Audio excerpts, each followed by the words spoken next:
I want to start with a question. Imagine if Nairobi and its people were an animal. Okay? Imagine if Nairobi and its people were an animal. What animal would you describe Nairobi? Ati what? My sass. What did she say? So, I want you to talk to your neighbor right now. Just share with your neighbor the animal will describe Nairobi and why. So, just share with your neighbor. Looking at the behavior patterns, how people behave, how would you describe Nairobi right now?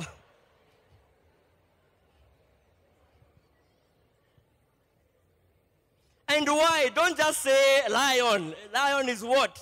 Lion of Judah. Explain why lion. Okay, how many of us would like to shout out what your neighbor said? Just shout. What? At what? Fisi. Okay. Mafisi Sako. Hey, Mavuno, may the Lord yani have grace on you. What else? Is that Nairobi or man? Yapona feel nini. Porcupine. Why? Just. What else? At what? Mzito. Mosquito. Why? Why mosquito? What else? The last one? Yes. Buffalo. Why?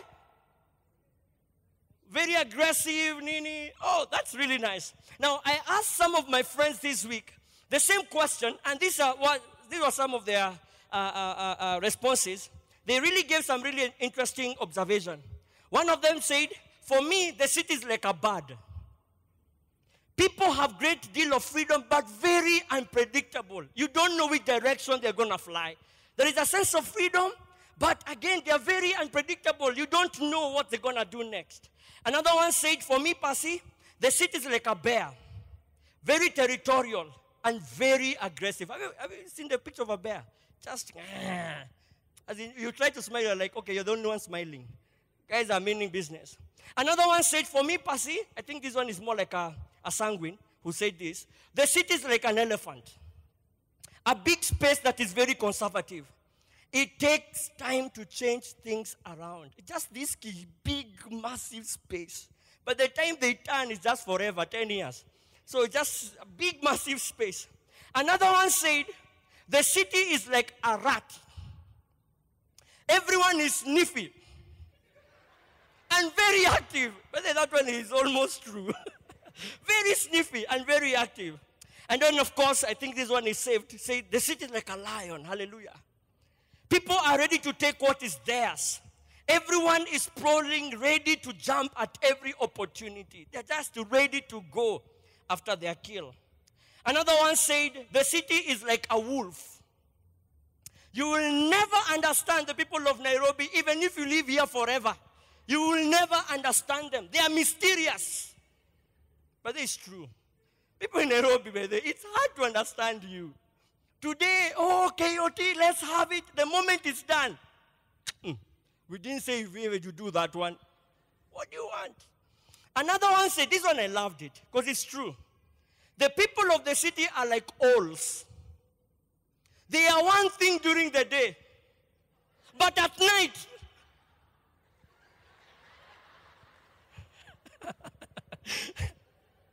the things they do at night, wow! It's only God who knows. Another one said the city is like an octopus.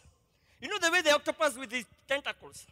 It's like the tentacles of evil are everywhere. If not traffic police, it's Kanjo. If not Kanjo, is who? It's like you will not escape. If not one, there is someone else is waiting for you over here. And then this one, especially, this one was confirmed this week. The city is like a parrot. It's a chattering city where everyone knows everything and everyone has an opinion. Everyone. As in, anyone in Nairobi can write books. Anyone can be on TV and talk on something they don't know. But I will talk anyway. Anyway. You know what? And they asked me, and you, Pasi, what would you describe the city of Nairobi? For me, I said the city of Nairobi for me is like a hyena. Okay, Mafis. A typical hyena clan is governed by a very strict eating rules. First of all, you need to understand hyenas are very matriarchal. The women have more power than men. That the most bravest or the most strongest male is actually subject to the most weakest female. Okay, that's another sermon for another day. Let me not even go there. So, the queen mother and her daughters will eat fast, followed by the father and sons. And then the rest of the clan will follow thereafter. Those who disturb the clan rules go hungry or get ruthlessly punished if you try to break that rule. Of course, if I compare with the city of Nairobi, there is an eating order. It's me first, others. That even the people who are aspiring right now for positions in our land, they're not going there because they have an agenda for our country. They're going there for what? For me to do what? To eat fast. And our people need to do what? To eat fast.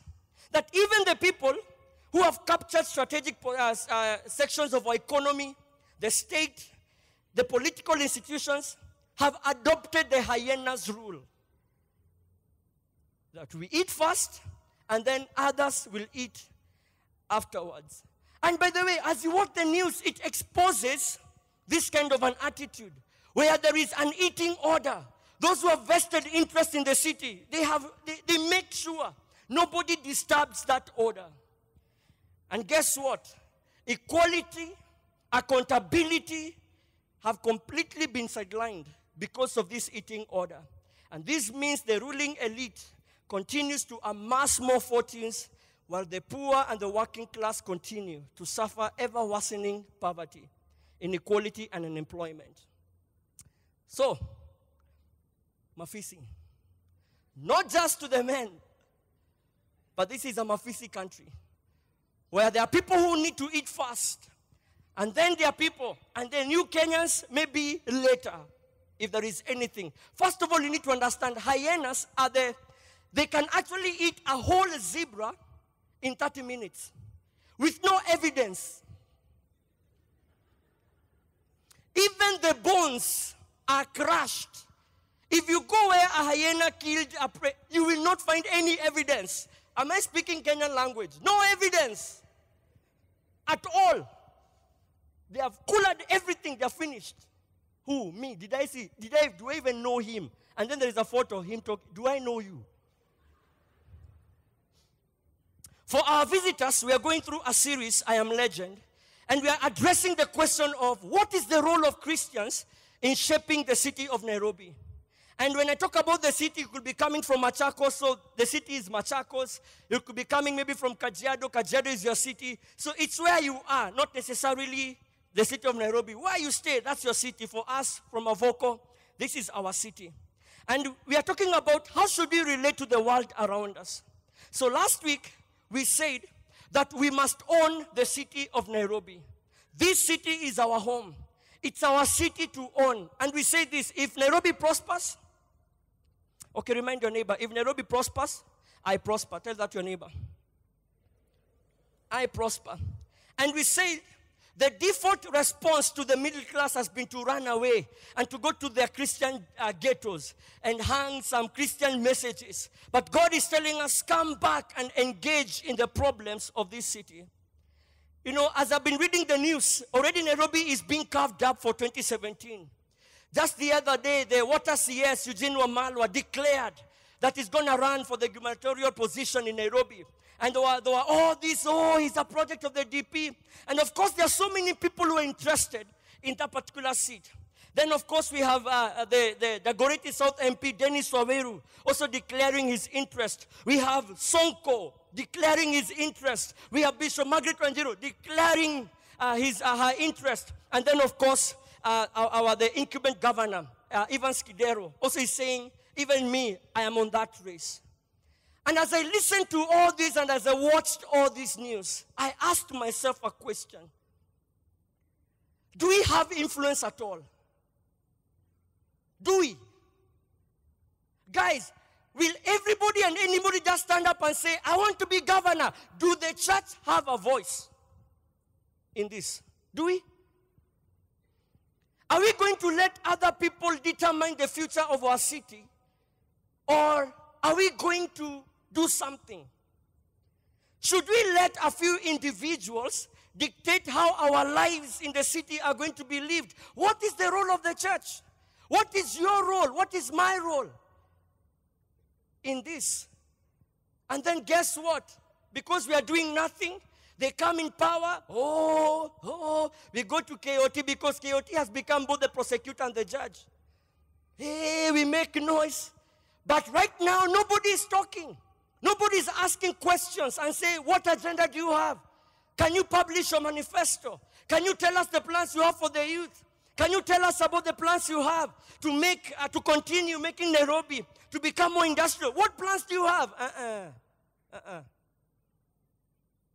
Last week I shared that the city is a place of safety and stability, a place of great opportunity, but also a place of great diversity. And today I want us to unpack, what does it mean to engage? Because last week some people were like, hey, Pastor Njoro, hey, that was really good. I have to do something. But I could feel people didn't really understand what to do means. And so today I'm going to break down for you what it really means to engage, and to also to understand the challenge in this space that we live in Nairobi, but also in Kenya. So I want you to turn to the book of Esther chapter 3, verses 1 to 14. Esther chapter 3, verses 1 to 14. Before we read, we looked at how Jeremiah wrote to the exiles, telling them to seek the good of the city where they were exiles.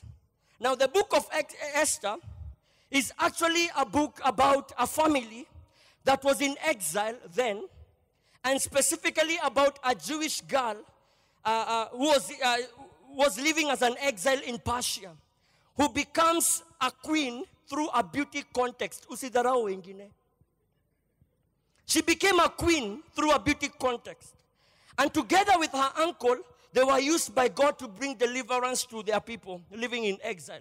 So I want us to read Esther chapter 3, verses 1. Let me read.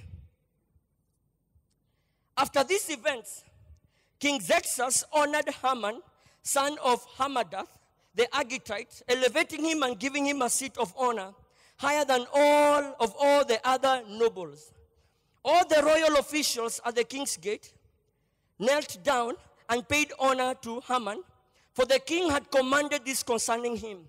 But Mordecai would not kneel down or pay him honor. Then the royal officials at the king's gate asked Mordecai, why do you disobey the king's command? Day after day they spoke to him, but he refused to comply. Therefore they told Haman about it to see whether Mordecai's behavior would be tolerated, for he had told them he was a Jew. When Haman saw that Mordecai would not kneel down or pay him honor, he was enraged. Yet having learned who Mordecai's people were, I wanted to mark that. Yet having learned who Mordecai's people were, he scorned the idea of killing only Mordecai. Instead, Haman looked for a way to destroy all Mordecai's people, the Jews, throughout the whole kingdom of Xerxes. In the 12th year of King Xerxes, in the first month, the month of Nisan, the Pur, that is the lot, was cast in the presence of Haman to select a day and month. And the lot fell on the 12th month, the month of Adar. Then Haman said to King Xerxes, there is a certain people dispersed among the people in all the provinces of your kingdom, who keep themselves separate. Their customs are different from those of all other people, and they do not obey the king's laws. It is not in the king's best interest to tolerate them. If it pleases the king, let a decree be issued to destroy them.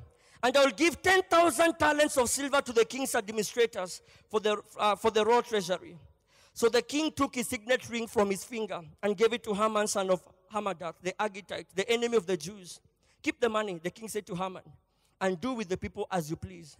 Then on the 13th day of the first month, The royal secretaries were summoned. They wrote out the script of each province and in the language of each people all Haman's orders to the king's satraps, the governors of the various provinces, and the nobles of the various people. These were written in the name of King Xerxes himself and sealed with his own ring. Dispatchers were sent by couriers to all the king's provinces with the order to destroy, kill, and annihilate all the Jews, young and old, women and children, on a single day, the 13th day of the 12th month, the month of Adar, and to plunder their goods. A copy of the text of the edict was to be issued as law in every province and made known to the people of every nationality, so they'll be ready for that day. The couriers went out, spurred on by the king's command, and the edict was issued in the citadel of Susa. The king and Haman sat down to drink, but the city of Susa was bewildered or was in chaos. Let's pray. Father, we thank you for your word. I pray for understanding today.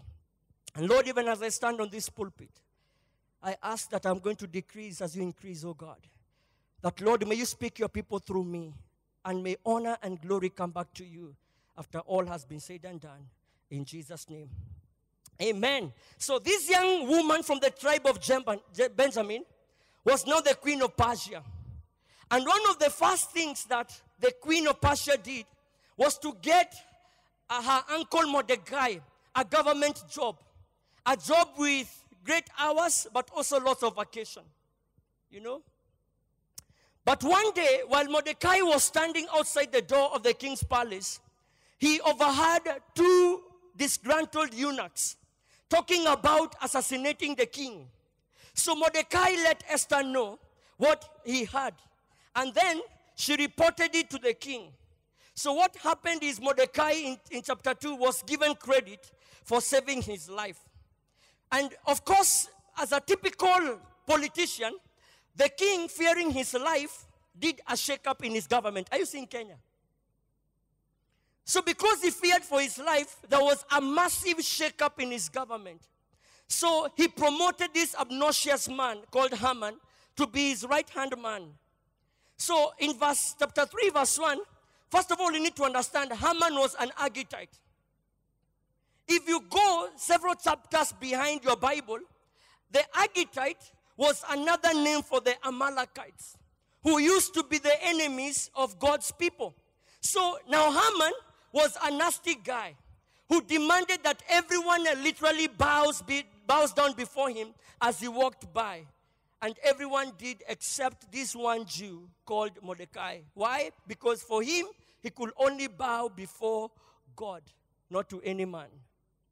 Now you can imagine how Mordecai's refusal must have gotten to Haman. Not only does this man refuse to bow before him, but zaidi ya hayo, you're refusing to bow, but even more than that, you're a Jew. So, he says in verse 6 that Haman decided it was not only enough to lay hands on Mordecai alone, but actually, so that because he learned Mordecai was a Jew, he decided to destroy all the Jews throughout the entire empire of Xerxes. In other words, Haman was so full of hate that he began planning an all-out genocide against all Jews throughout the Persian Empire. And so he says in verse 3, verse 7, that he cast lots. In other words, Haman basically put up a call through a psychic hotline to come up with the day that they're going to exterminate all the Jews. And Haman makes his appeal to the king and tries to convince the king, Ahasuerus, that his people, who he doesn't have the courtesy to mention the name of that people. He says, there are people, you know those Madaraos, at least Nite na Jina. See where? As in, for him, it's like, even he doesn't mention their name. And he says they have different laws, they have different traditions, which are contrast to ours. And saying that they have no choice but to destroy them. And in that case, if that reasoning didn't work, a typical Kenyan politician, what does Haman do? If that does not convince the king, he says, even I have 375 tons of silver to make the job done. We have money. And we use money to control and to do what we need to do, to manipulate. The king even doesn't know the group of people Haman is speaking about. All he says is, okay, whatever. And they go and drink. I want you to understand something this morning, Mavuno. In Esther's days, the politics of the city of Susa served Haman's interest. They were serving Haman's interest. That everything that moves, everything that is done, every policy, every single law that is passed in the city of Susa was for Haman's interest. Just as the politics of Nairobi today, they serve various people's interest.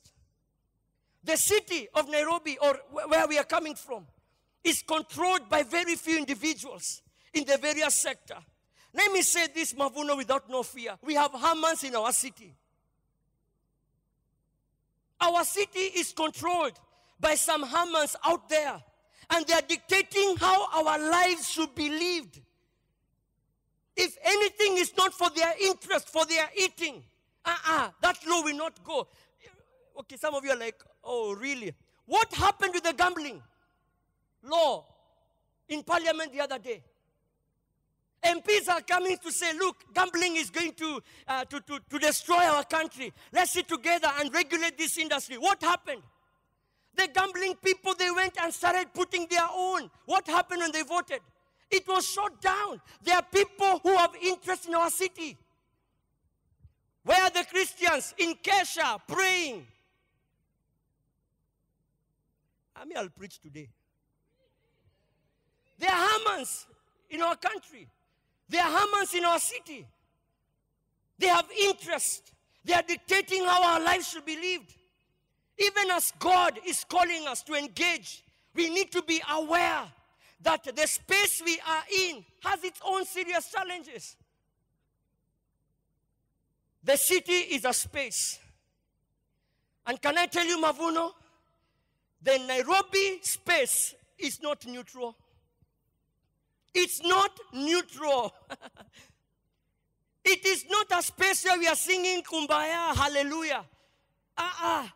It is a contested space. There are people who have vested interest, and they will do everything they want to do, they can do to control this city. Numerous stakeholders all compete to influence and dominate our city. This city is a contested space. Within it, there are some spiritual forces competing to influence, competing to jostle for dominance in our city. If you look at the various economic institutions, they are there trying to control and dominate. Even your chama has interest in this city. True or false? You have interest. To the various formal institutions. All of us are fighting for the market share. In this story, we see the king had interest. For him, as everything was okay, and there is no coup that is being planned, sour, I will do everything and anything to make sure my government is okay. Then you look at Haman, has his own interest. Then there is Mordecai, who also has an interest in the city on behalf of the Jews. Each having their own agenda for the city. So Haman recreates a threat by reconstructing a story of these nameless people whose pervasive presence and cultural peculiarities and behavior are setting them apart from other people. And so what he does, he misrepresents the Jews by distorting the truth, and then sets the administrative system to rectify his own personal grievances. Go and fight with Mordecai. What does the Jews have to do with you, guy? But what does he do? He manipulates the administrative system to settle his own personal issue, grievances across the entire empire. Once Haman has controlled and contained the threat, he and the king, they sit down to celebrate. When they are dining with the castle walls, when they are enjoying the legal protection of the city's bureaucracy. What is happening out there? The city is in chaos. People will be bewildered. What is happening to us? And I can tell you the truth, the same is happening in the city. When they are eating their bacons and their sausages in morning breakfast, and passing some laws and manipulating people for their own interest. What is happening in Nairobi, Uko River Road, to the common Mwananchi, is chaos and hopelessness. But for them, they meet at Serena, and they don't care. It's for me. Mafisi country, for me. For me. And my people. And if any threat, boom. Why do we have all these killings that we have seen of late? People protecting their job. People who are ready to kill for their position, ready to kill for anything they need. They can even take a life. That's our city, man. In the movie I Am Legend, one of my favorites, I Am Legend, played by Will Smith, a virus which was originally created to cure cancer, has wiped out most of mankind, transforming humans into bloodthirsty mutants, but leaving Neville, Robert Neville, who is the Will Smith, who is immune to the virus, as the last human in New York. For 3 years, Neville has faithfully sent out daily radio messages, desperate to find any other survivor who might be out there. But guess what? He's not alone. As he's trying to look for a cure of the city and find other people who are not infected, on the other side, the bloodthirsty mutants are also looking for him. The victims of the plague, the infected, are lurking in the shadows, waiting and watching Neville's every move, waiting for him to make a fatal mistake. Perhaps mankind's last best hope. Neville is driven by only one remaining mission: to find a way and reverse the effects of the virus using his own immune blood. But he knows the city is not neutral. I can't just go out there and continue doing my work as normal. No. He knows and he understands he's badly outnumbered, and the odds are against him. And all the while, the infected are waiting for him to make a mistake that will deliver Neville into their hands. Mavuno Hill City, are you there? Say yeah. Come on, talk to me. Mavuno, are you there? Mavuno, we are like Neville in the movie. I believe as children of the Lord, of the Most High, I believe as sons and daughters of the Lord, we have the solutions to the problems of our city. We are not just Christians to feel good, yo. We are not just Christians so that we can tell people to feel in a form somewhere, I am a Christian. That is not our purpose. I believe that the church is the hope of the world. We have the solutions. We have the cure of the issues that are plaguing the city of Nairobi. But can I tell you the truth? We are not alone. Because there are people on the other side. As we are trying to find a cure, there are people who want to maintain the status quo. There are people who want, because the more people are poorer, the more I will be able to manipulate them in 2017 by giving them 50 bob. Come on, let's talk. There are people who want to maintain the status quo. There are people who don't want the prisons to be better. There are people who don't want to see the schools become better, because 3 months to the election, they will appear in that school and say, hallelujah, I want to sponsor 5 students, bursary. 5 for the last 5 years. Now you're coming and saying 5. And anybody who's coming to say, you know what, we can do something for the school so that the school can be financially sustainable, you will be fought. You ask the people who are doing good in this country. You think they sleep at peace? They are being fought. Why? Because there are people who have interest. They want to maintain the status quo. The poorer we are, the more confused we are, the more less developed we are, the more we give them the power to manipulate and control, the city. This is my one point of this message, church. Mavuno, Nairobi is not neutral. I must influence or be influenced, period. Nairobi is not neutral. You either influence or be influenced. Preach to your neighbor right now. Tell your neighbor, Nairobi is not neutral. I must influence or be influenced. So what must I do? How can we engage the city? Last week, we saw the Israelites were obviously not in a good spot. And they were unhappy and lived in unrest. Many of them, they longed for a restoration of the power that once was there. They were used to the political and national power that they had, and they enjoyed it. And the only way they knew how to revolt was to live violently against the powers over them, which, again, is the typical Kenyan attitude. If you don't want it, ban. Come on. Isn't that Kenya? You know, the Bible, you can just say, Mama, it's so relevant of our day. The Israelites, during that time, the only way they knew how they can express their grievances was to violently go after the powers over them. And Kenya, the same thing. If you don't like it, ban. Even the school has a motto. Ban as a motto, I don't know, ban to success. Ban, go there, destroy. Because if you don't destroy someone's property, you will not be heard.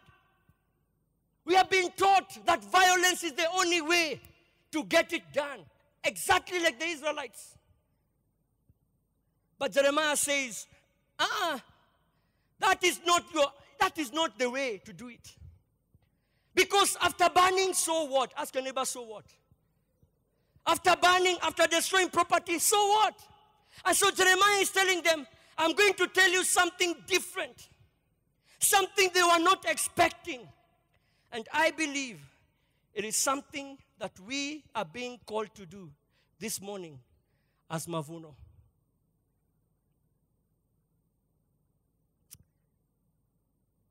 How many of us are on Twitter? Come on, even me I am. And follow me, by the way. How many of us are on Twitter? Okay, Facebook. KOT will not make sure a baby or a child in Samburu will not deliver food to them. Is it okay to be activists on social media? Yes, of course. But is that all? After that, then what next? And Jeremiah, somehow by God's inspiration, was told, after all that, let me tell you something different that you need to do. And last week we saw those things, and I want to break it down today what it means. The first thing in influencing the city is to build. Tell your neighbor, build. Okay, tell them in Kiswahili, kujenga. Is to build. This means Jeremiah was telling them, do not just wait for the hope of deliverance. Build. Own the space. Own that space. And what he was telling them, that influencing the city begins by owning spaces in the city. If you own a property in the city, let me tell you something. You are a stakeholder now. The city cannot burn under your watch. You are like, hey, ati hu, kuna, niko na kura. Why? Unasema hivyo because you are like, hey, my kaprot. And Jeremiah was telling them, if you want to change the city, own the space. Why? Because now you become part of the city. You're a stakeholder in the affairs of the city. And you have moved from just a mere city dweller to a city changer. Hello? Mavuno, I am calling you today to move from being just a city dweller to a city changer by owning the space. Even if it means owning a kiosk. I'll preach. Own the space. If you can't own in Runda, start where you are. where you can afford. Many of us have the money and you can actually own something. Own something. Be a stakeholder of this city. In good business, you pick out a problem and resolve it, right? You see a problem and you resolve it. And by the way, let me say this. But as Christians, we need Jesus. Okay, we have him. But we need to know the principles of the kingdom. Owning a business is not separate from impacting society.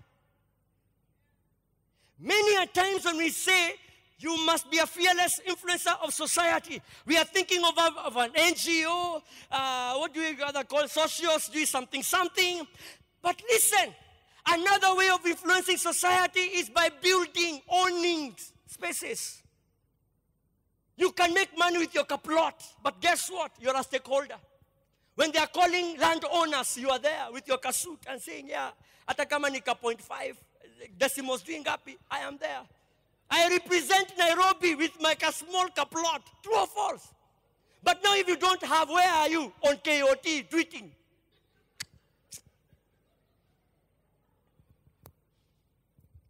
Own spaces. Let me tell you something. Let me wake you up. Do you know there are some people who have actually realized this principle of taking over the city? The Muslims. The other day, we were with my brother. He was looking for a venue for a church in town. Do you know we could not find a venue? All buildings have been bought by Muslims. Where are Christians? In Kesha, hallelujah, Shandalaba. Where people are owning Nairobi, churches are being picked out. Do you know there are no churches in Italy right now as we speak? Many of them, all the plots have been bought. Oh, yeah. And guess what? Every single space they take, what do? They Islamize the environment. They build their mosque.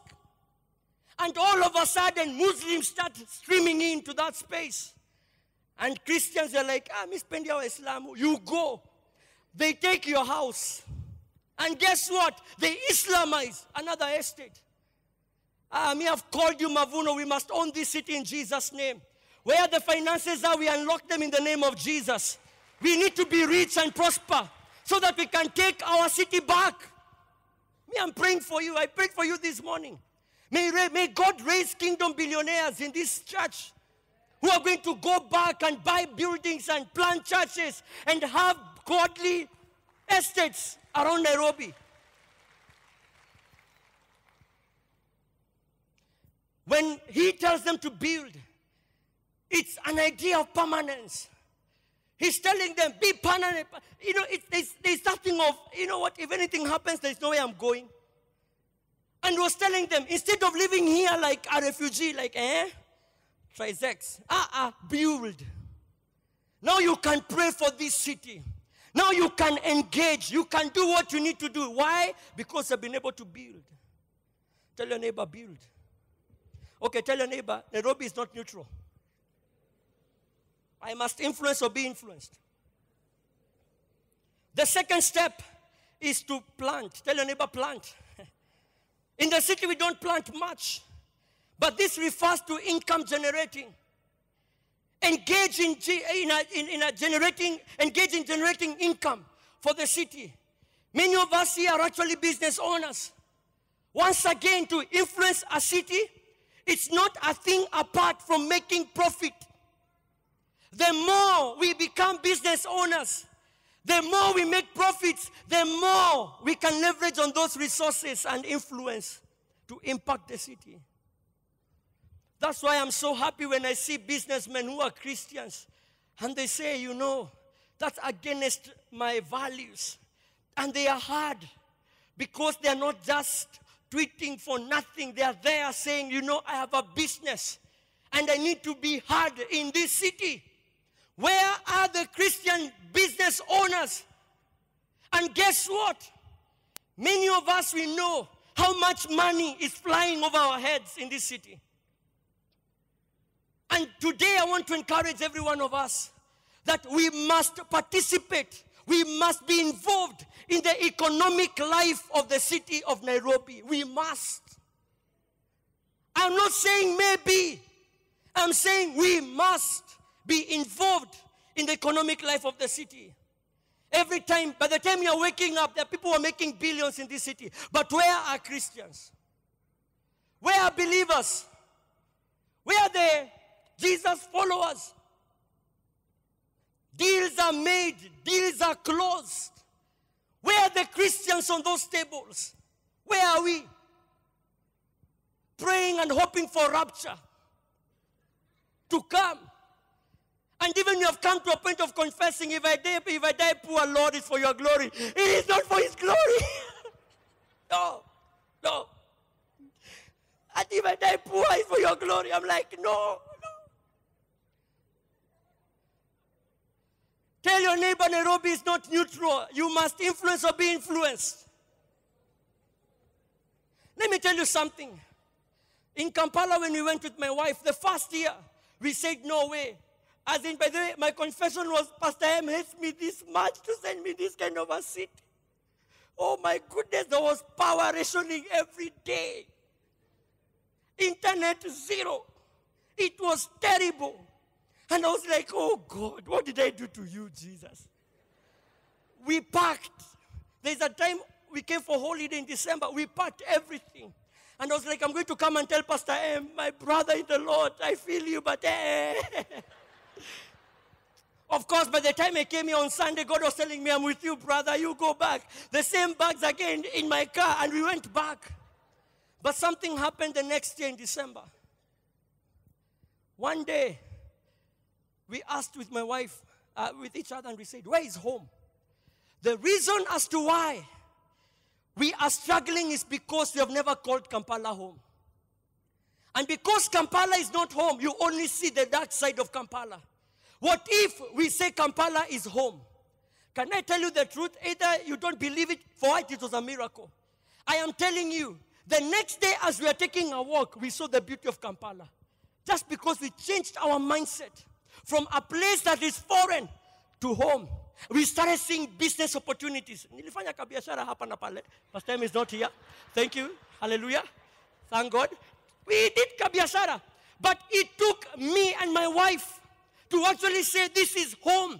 And we started doing business. And we started engaging. And because of that, there are places I went in Kampala just because I engaged. Not even because I was a pastor.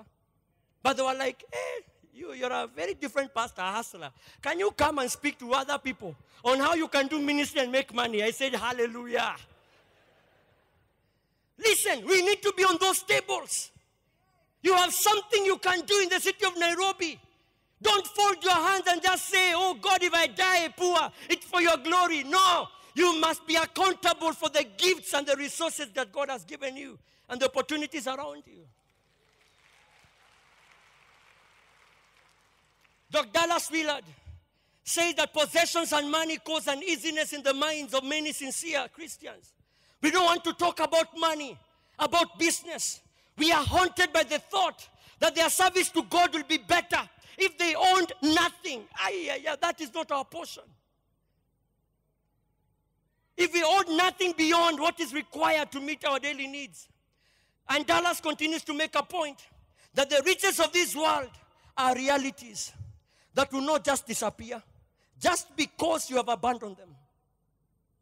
The fact that you don't engage in commanding the wealth of this city does not mean it will be better distributed. No. Don't think a miracle will just happen. In fact, what we each possess as believers vastly extends the range over which God rules your faith. Shaping the city's direction means you're at the table where decisions are made, resources are allocated, and in the absence of those engaged citizenry, the city is controlled by a very few individuals who then dictate how the rest of us. Let me ask you, and with all, again, why does this, our good senator, why does he control the city like this? That guy has invested in almost everything. That's why he's able to manipulate and control.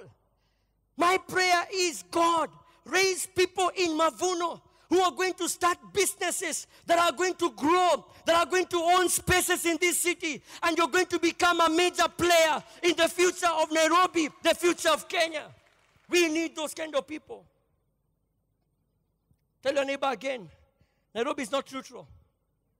I must influence or be influenced. Actually, Mavuno has an opportunity. Some of you are like, hey, Bambi, I need to do, okay, Bambi is Uganda. You can see clearly it's home. We have an opportunity as Mavuno. We are looking for suppliers for Mavuno. And we want you to go to our website, download the pre-qualification details. I want you to apply to be a supplier for Mavuno because we are here. We don't want to go and get someone out there. I believe what Mavuno needs today is here. So make money, yo. That's what I'm saying. Make money. Go to our website, download, and you can actually see the different categories of suppliers you're looking for. Let's do this. And guess what? We shall do the same thing in Kampala and everywhere. And we say, you know what, Mavuno, we must become a voice in this city. The third step is to marry. Tell your neighbor, marry. Hey, tell your neighbor, marry. In other words, Jeremiah was telling them, increase in your community. There is strength in numbers. Increase. Marry. Marry off your sons and your daughters. Continue increasing in your community. Let me tell you something. The foundation of a healthy city or a healthy society is family. Today, many marriages are under attack. We have many complicated marriages. People are disappointed. Many people who have been trusting God for a spouse are struggling. And they cannot wait. They are frustrated. Many are struggling in their marriages, contemplating to quit the whole thing together. But listen, the only way to influence the city again is when Christian marriages are going to work. Let me tell you, I was there when Uganda was celebrating the 50th anniversary. And when I was there, the president said something that just hit me to my stomach. And I said, this man, if he prays right. He stood up and said, if Kampala, Uganda is going to be different in the next 50 years, it must start with the homes. If our families will be restored, and he said it with such authority. He didn't give an economic plan. He said, if Uganda is going to prosper, families must be restored. Because our economic situation is totally a representation of our broken family systems. And he said, pray.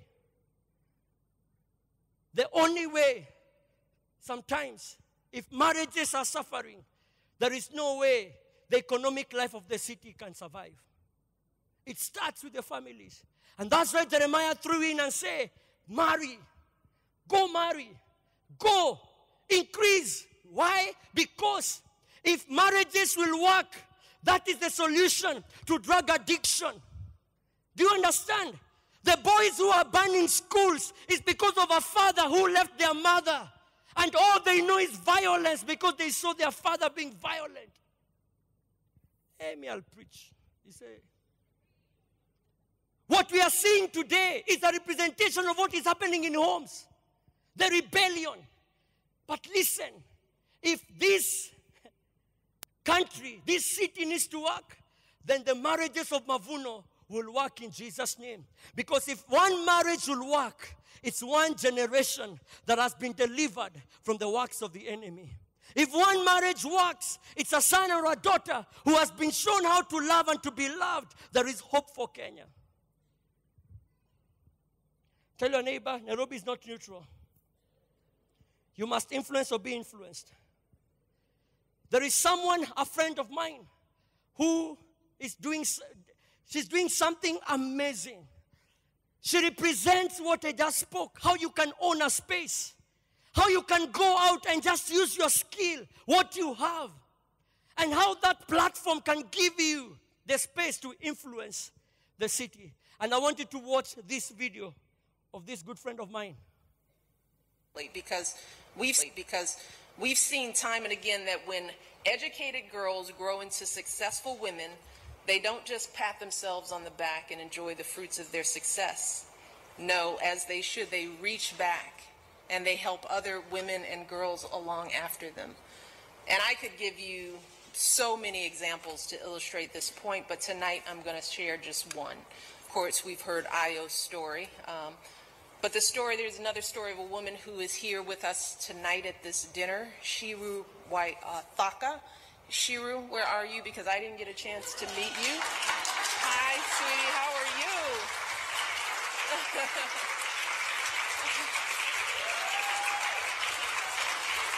You go, girl. Shiru is from Kenya, so we're family. Shiru started a business called Fun Kids with a Z to create furniture, accessories, and educational tools for children that are based on African stories. Yes, that's you. But while there was plenty of demand for her product, she found that as a woman, it was hard for her to get the capital she needed to meet that demand. But then thanks to a business loan that 10,000 women provided, Shiru was able to double her production capacity, hire new employees, and start selling her products around the world. And Shiru didn't just sit back and enjoy her success. Instead, she stepped up and founded a program for kids from struggling families to teach them about innovation and technology, and she's already reached more than 350 children. So there you go. There you go. Shiru, come up here. We are close to power. Collect ourselves. This is worth stopping for a second. Ladies and gentlemen, Shiru Waithaka. Let me say it, Waithaka. Waithaka. It's such an honor for you to be here, to host you. And I just wanted you to share about your story. You're such a fearless influence of society. You embody the mission of Mavuno Church. So let me just ask you, what inspired you to start Fun Kids? Good morning, everybody. It's an absolute honor to be here. Wow. When I watch that video, I shake for a bit. Fun Kids started 5 years ago. We turned 6 in December. And literally, they say necessity is the mother of all inventions. It never has to be complicated. So I'm a designer. I'm an artist. I love making things. So we were expecting our firstborn son, Kehara. And we looked around, and I couldn't find anything I thought was suitable for my child. So I told my husband I'm going to start making things. He said, but you can't. I said, but I can. He said, you can't. I said, I can. So when your husband tells you can't, that's when you become determined. So I went and studied carpentry. So I'm an interior architect by training. And then I went and studied carpentry in Eastlands. So he said, you're crazy. I said, no, but because we are married, you're also coming. He's like, are you kidding? He said, you said I do. So we are business partners, and you must also be our carpenter. He could not understand. All right. All the wives say, amen. So anyway, the whole idea was we look around at the West. There's a lot of influence for children from outside of Kenya, outside of Africa. For example, only, I think 2 years ago, I discovered that Winnie the Pooh is actually a man and not a girl. Did anybody know that? Yeah. And our children watch these things. So there's a lot of influence from the West through cartoons, the clothes you buy your children to wear, the characters on the bags, on the containers for break. You have to be very careful what we influence our children with, not knowing. So we decided to create a brand called Fun Kids. It's made of 6 animals. They're positive characters from Kenya. We have the animals, the usual lion, giraffe, everything, but we're educating people. So for example, do you know there are almost 7 types of lions? Yeah, we have like 7 types of lions. Wow. There are 3 types of zebras, etc. So we decided Fun Kids will be a children's brand that will influence our children into positive members of society. A brand that is Kenyan. Yes, that will be global. For Kenya, and it's going to go global. Yes, it will. Let me just ask you, after engaging, I know Fun Kids is a business entity. Yes, it is. But some just gave you a platform to do more for the society, to impact society. Yeah. Just tell us a couple of stories how you've been able to enter into that space. And you became a major stakeholder in some of the spaces here in Nairobi just because of starting Fun Kids. Well, remember, a business is not you alone. you may have the idea, but to execute, you need other people. True? Yep. Yes, I went and studied carpentry. Yes, I'm an interior architect. I think I'm a very good designer, but I can't do it alone. So you then get people who become your team. I don't call them my employees. I call them my team. While doing that, I look around, and I am blessed to have had an 844 education. I know we have our situation with that right now. But at the time, many years ago, it wasn't that bad. There's some things I could have changed. But I did have an 844 education. I went to high school, went to university. And there's a lot of people around us who've not been privileged to have that. Not because of any fault of their own. It's this cutoff point system, remember? Yep. You don't go to university because of 1 point. I don't even understand what that means. So being a creative myself in an 844 education system, most people looked down on us. How many creatives are here? How many creatives are here? Are you looked down upon? Do people think you're a failure? I experienced that a lot in high school. I went to Kenya High, one of the best schools, and you can imagine how hard it was then. So I realized there's many children like me. My parents were able to support my ambition since I was 9 years old was to be a designer, period. I was not confused. I was clear when I was 9 who I was going to be. And my parents said, fine, if it was going to make you happy, you do you. But we know there are many parents who don't do that. There are many children who are not able to do that. So we decided to start something called Kids Go Tech. So Kids Go Tech is where there's children like myself who are strong in the sciences, strong in the arts, but also love making things. For example, I can see people with phones, etc. How many of you have ever made a phone? Do you know a Kenyan who's ever made a phone? This is 2016. Why have we never made a phone? It's embarrassing. This microphone I'm holding, are they made in Kenya? No, yet we use them almost every day. So Kids Go Tech really teaches children how to make things. We talk about insecurity in the country. We cannot keep blaming the government. Good people, it's up to us to step up. So we teach children how to make things like intruder detectors, right? Who watches James Bond movies and there's all these gadgets and things? It's a movie. We can't even copy a movie and make those things ourselves. So we teach children how to make their own lights. You talked about Twitter, Kenyans on Twitter. When you don't have power, what do? Kenya Power, we call them names. Have you ever made your own light in your house? If not, don't ever complain to Kenya Power, right? Wow. Teach your children how to make.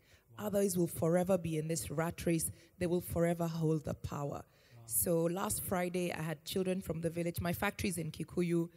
They don't have clothes, their sweaters are torn, but they don't care. It's us who see that. And we made lights with them. These children went home. They have no electricity where they live, but we taught them to make lights. It took 1 hour.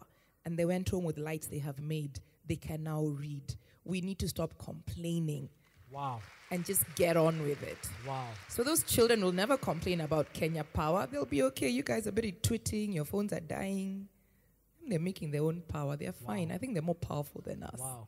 So, here you are. Let's give it up for Shiro. Fun Kids makes furniture, accessories, and all that. But because you came from a place where your own creative skill was being looked down upon, and you said, hey, I can actually do something to empower more kids to be more creative and to become more innovators in our society. And so far, you've actually taken through 500 kids through the Kids Fun Go Tech camp. And I want to say we're actually planning maybe around December next year, we're going to have one of its own here in Mavuno. So bring your kids just to be inspired to do something. I also know because of your own creativity, one of the things we're talking in the morning is most of our public schools, the environment is so pathetic, it's bad, that even doesn't inspire the kids to read hard, doesn't inspire the kids even to love going to school or even to read. And one of the things I know you have done is you have come up with this design to actually change our classrooms into very cozy, nice spaces that our kids, the moment they come into that space, they'll be like, I love being in school. And actually you built one of it, I think one of the prefabs, it's the first one, and you're going to be doing that across as many schools as God is going to enable you. Yes. I don't know if you can put up the picture of one of the prefabs in Kikuyu. All right. Okay, is that one? That's one of them. As you can see, we've got children sat and experiencing a classroom. We're calling them the happy classes. That's the one. That's it. So she's actually now constructing those, and she's like, you know what? If God will help her, she's going to go to as many public schools. Listen, why would the government not follow Shiro? If you're going to be complaining at KOT and to say, oh, classroom, what solutions are you providing? Here we have a fearless influencer who is saying, I will not wait for the government to do that. The next generation needs to go to school and they need to enjoy. And first of all, it starts with the environment. Even before we change the syllabus, how can we change the environment? How can we improve the environment? And I know you have been invited to different round tables. I know you are in State House, those things, Matiang'i is just on the, just because you have been empowered to sit on the table of the mighty, and you're a voice right now by just saying, let me do something. Let me ask you, what's the future of the Fun Kids? Wow, it's huge. It's one thing until Jesus comes and says, packs. In fact, where are all those people who are here earlier? You can come for baby cots. The newlyweds, you can come, get baby furniture. Miriam. Madam. So the future of Fun Kids is really until the end of time. Good. Simple as that. It's a global, children are universal. It's the one thing we have that's universal, it's kids. So for us, there's a profit side of my business for sure. We don't make a profit at the moment, but we will soon, hallelujah. But the whole point is we must change the way society looks at itself from the child's eye. If you keep talking at home and telling your children nothing good is made in Kenya, and you keep running to China to buy things, your child will become you. But if you start telling your child there's good in Kenya and you can be part of the good, then they become you. Stop buying products from other people. Buy from your neighbor in Kenya. Help them grow. That kiosk can become a supermarket. Yep. But if you don't shop from that kiosk, it'll never grow. Yep. Right? Stop complaining the Chinese are coming. They're clever business people. If I were them, I would do the same. They've seen an opportunity where we're sleeping. Get up. We are all, I hope I can say this, it's God's house, I can say it anyway. We are all wearing underwear today, I hope. Right? Yep. None of it has been made in Kenya. We don't have a single company that manufactures underwear. It's embarrassing that every day we shower, put it on. Perfume. How many of you here wear perfume made in Kenya? Why? Why? Underwear. I'm not talking about the fancy Victoria's Secret stuff. The normal cotton. We don't even make underwear. Didn't we do home science? Yep. Did we do home science? We can't shorten that shape. Yes, we can. Hallelujah. Really? Really? Now, Shiro, I want you to just move a bit, and I want you to speak to these people. There are many people who have ideas, who have been fearful. Some of them, they tweet a lot because I follow them. And yet the city is going to the people, other people, few individuals who are not for the good of this city, who are not for the good of our country. What would you tell Mavonites today, this morning? First of all, to be an influencer doesn't mean you have to be connected or a politician. You are the government. Remember that, okay? But don't just make noise. Back it up.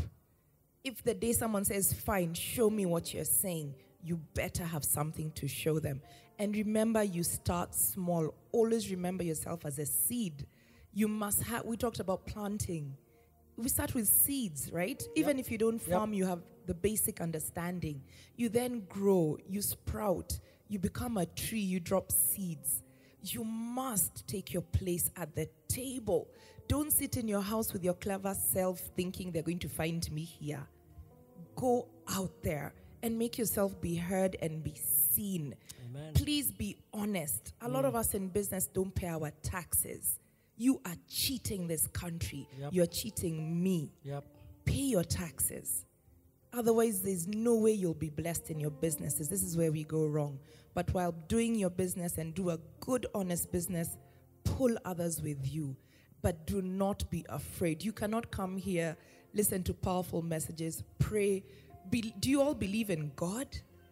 Then why are you afraid? Why would you be afraid? just jump and Yep. trust. Yep. Okay? One thing, it's not going to be easy for sure, but we've been promised it will be worth it. Amen. Okay? Amen. Let's give it up for Shiro. Shiro will be here. Some of you, maybe you have shops, and maybe she can be supplying some of her stuff to your shop. Or even maybe you have an idea, or maybe you just want to chat with her, she'll be here. This is what I hear Shiro say. Our identity does not come from where we are. It comes from who we are. Do not let the situation in our city give you the identity. You must rise up above the issues, above the hardship, the discouragement, being looked down upon. And you must say, I know who I am. And that's exactly what Jeremiah was telling the Israelites.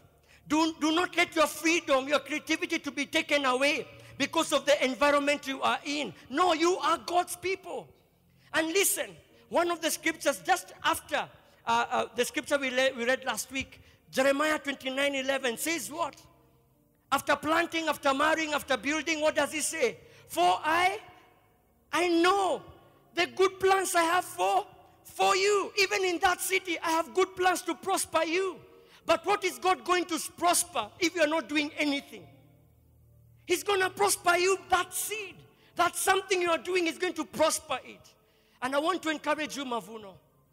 How many of you have just been sitting and coming to church and singing Kumbaya and waiting for the rapture to come and the trumpet to go, but you've not been doing anything in this city? And this morning I want to pray. I want to pray for the Mavunites who are saying, Pastor Njoro, I may not have the money, but I want to build. I want to own land. Even if it's Ushago or whatever, I want to own land. I want you to stand up on your feet. If you're saying, I want to own land, I want to own a space in this city. If you're there, you're saying, I want to plant. Stand up because of your business. Stand up because you want to do entrepreneurship. I want you to stand up. Some of your marriages are not doing well. Stand up because I need to pray for you. That today as Mavuno, we're going to be a people that are going to plant, to build, and to marry. And Nairobi will not go to the dogs as far as we are concerned, in Jesus' name. And this morning, I pray may the Lord multiply the resources in your hands. Look at your hand right now. There is something you have. There is a skill you have. You're a networker. You can make money through networking. You're a creative. You can make money because of your creativity. Maybe you're a person who can coach people. You can coach for money. But listen, as you do that, it is not so far away from societal impact. And today I want to pray, may the Lord multiply the resources. May the Lord just come and leverage on your gifts. May the Lord help you to build. How many of us here have court cases because of land? That's something the Lord told me in the morning to pray for. You have a court case because of land. Thank you, because I'm going to pray for you. People cannot just engineer some lies and take our land anymore. No, God has to stand up in Jesus' name for the sake of his people. And we're going to claim for justice. Justice in our courts for the people who want to own land. I want to ask, first of all, Shiro to speak a blessing to you. And then I'm going to pray for you. So Shiro, can we just stretch your hands right now? I want her to speak the blessings of God upon you. And then I'm going to pray. Shiro. Heavenly Father, all of us gathered here today, we are your children. We know that. The first thing I pray is that you make us believe that, Father. Everybody here, your plans for us are for prosperity, not for disaster, dear Jesus. I pray for everyone here with their different needs, for them to understand and know what their gift is. May they live your purpose, Father. The day we each meet you, may we meet you with the longest list of things we have done. May we never meet our Maker not having lived our purpose and used our gifts. I pray prosperity on every single one. May we all be able to help each other along the way. In Jesus' name. Amen. Lord, I pray for the seeds in our hands. That seed represents an investment we have in a bank, represents our savings, represents a skill, a passion, represents, oh God, spaces we are in. Right now, I speak to those seeds to bear forth a harvest in Jesus' name. That today we are going to see prosperity. We are going to see, my Father, Lord, you multiplying resources, owning land in this city, sitting on the tables where deals are being closed. And Lord, you are going to give us favor in the name of Jesus. I pray for the people who have court cases. I pray for justice. I pray, my Father, Lord, that your truth will prevail in Jesus' name. We cancel deception.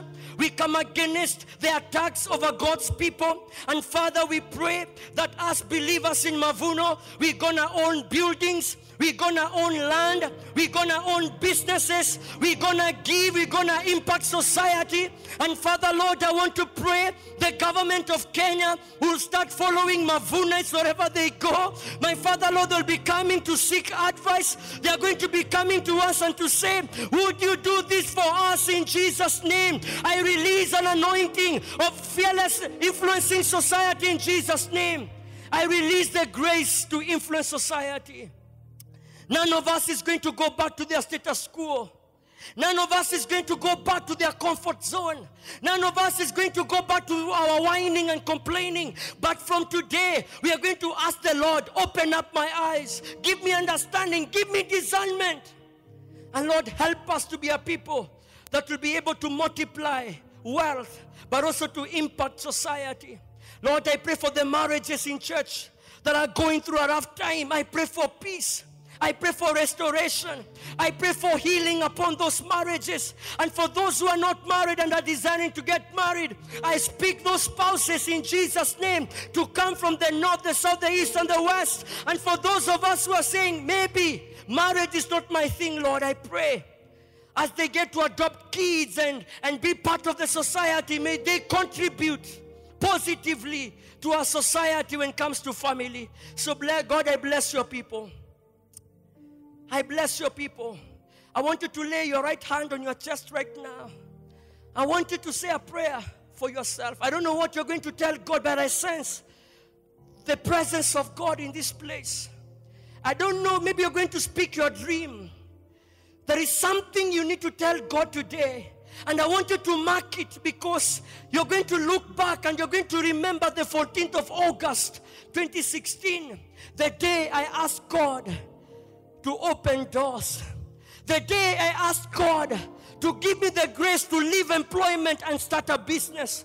The day I asked the Lord to help me become a kingdom financier. That day, say that prayer. Say that prayer. Say that prayer.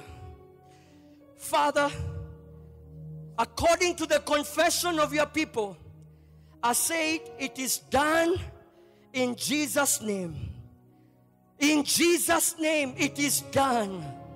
Wherever you have spoken in God's presence, the heavens have heard. The angels are running before you.